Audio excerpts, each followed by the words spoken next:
Nisom ni pasari thali sang nisom ni pali inrin ni khan dorpui taxi stand taxi driver da chuan Mizoram chunga power siam chuan lian ber tuirial hydroelectric project lo in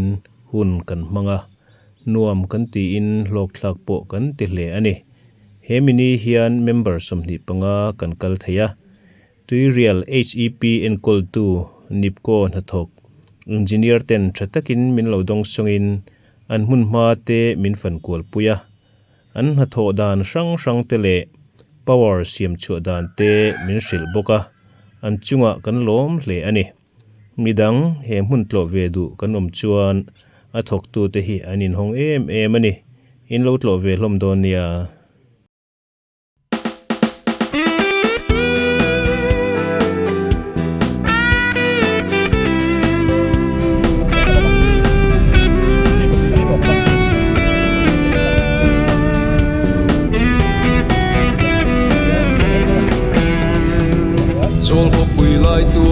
Zaulaya dor pui taxi stand welfare te tuan zairelin kan hervel tree zol ko pui lai tual zaulaya dor pui taxi stand welfare te tuan zairelin kan hervel tree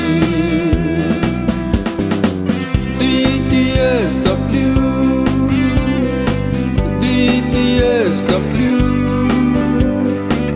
DTSW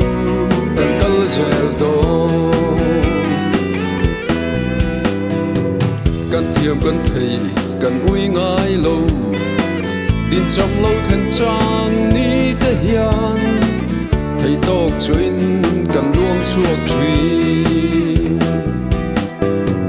hun le ni herin liam zel ma che matiang sonin kan pen zel don tu dang leng dang kan ngai big lo DTSW DTSW DTSW kan kal zel don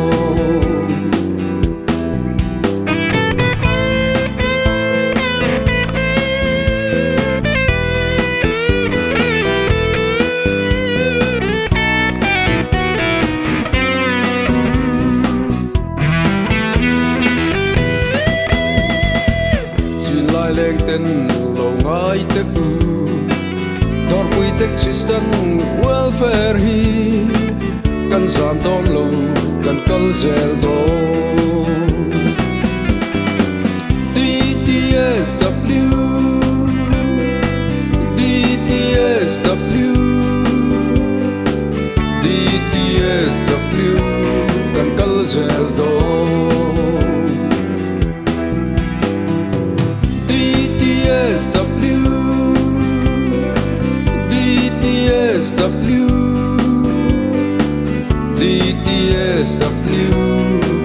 zel do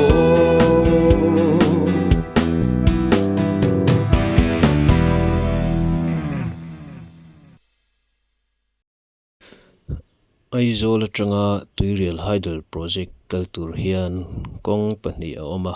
pakhat zawk chu Aizawl tru scholarship bilkhawthlir saiphai lama a kal thei a helam kong hi kong chu azalin a nuam zawk ni a sawi ani a ama erawh chu a hla deuh zawk a hriat ani kong dang leh chu Aizawl atangin serkhan lama serkhan Trubaga rota a kal thei bawk a helam hi kong a tawi deuh zawk ni a sawi ani ke ni ho tuirial Haidal project kal hi Aizawl atangin serkhan Bagarot lama kan kala helam kongah hian kilometer za somthum vel a hla ni a sawi ani zing dar nga vela dorpui taxi stand atangin kan chuak a durtlang lama kalin sihphir kalpel zelin lungdaya zing thingpui inin kan chawl a chutatang chuan khaw hrang hrang serkhan nisapui lungmuat naut chaltlang bukpui thingthel kan tlanpelh hnuah naut hlim en khawdaiah kan tuk thruan pai te kan ei a kan chawl khawmuang bawk a kan hlim tlang hle ani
an soi zol kho pui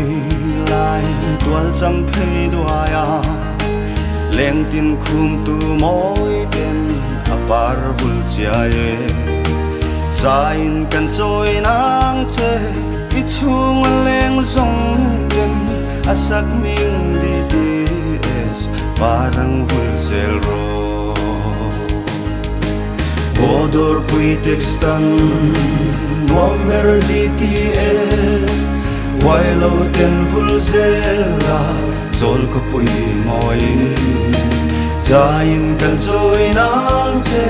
Ipartan tu zong den Kum tuang in rinom ma Tizerang o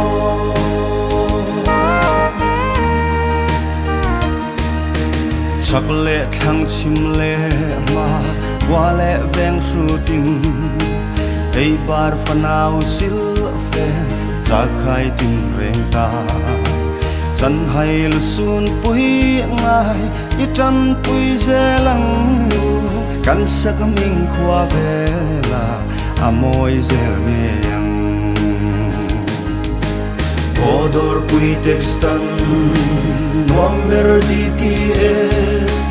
Wailo ten vulzela Zol ko pui moi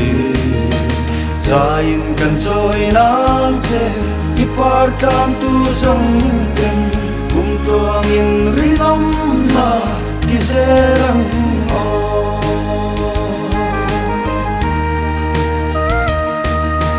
Zonun moi tlom ngay na Parvul tir selin Sem sem dam dam ei bil Thi thi am tri Am bil lo ten nang zo Ti bia thu in hlanang Chutin hlim na par moi Kan thiak za to ang Odor pui tekstan Number DTS Wailo ten vulzela Zol ko pui moi Zain kan choi nang che Ipartan tu zong den Kum tuang in rinom ma Tizerang o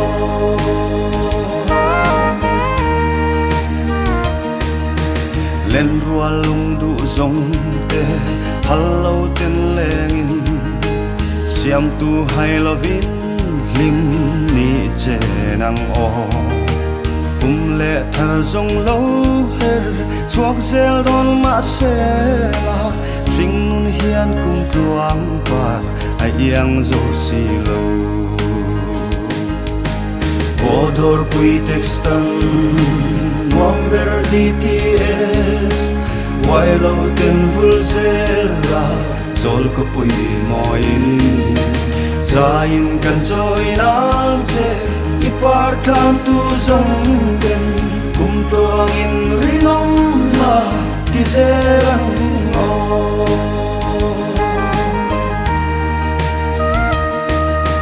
Mang cha len Rual du zong zong te u Tuk thar moi te na lo Per chuak le nge yang Mang cha len rual Lung du zong zong te u Gun le thar tong le an Itiam ze lang o Odor pui tekstan Number DTS Wailo ten vulzela Zol ko pui moi Zain kan choi nang che Ipartan tu zong den Kum tuang in rinom ma Tizerang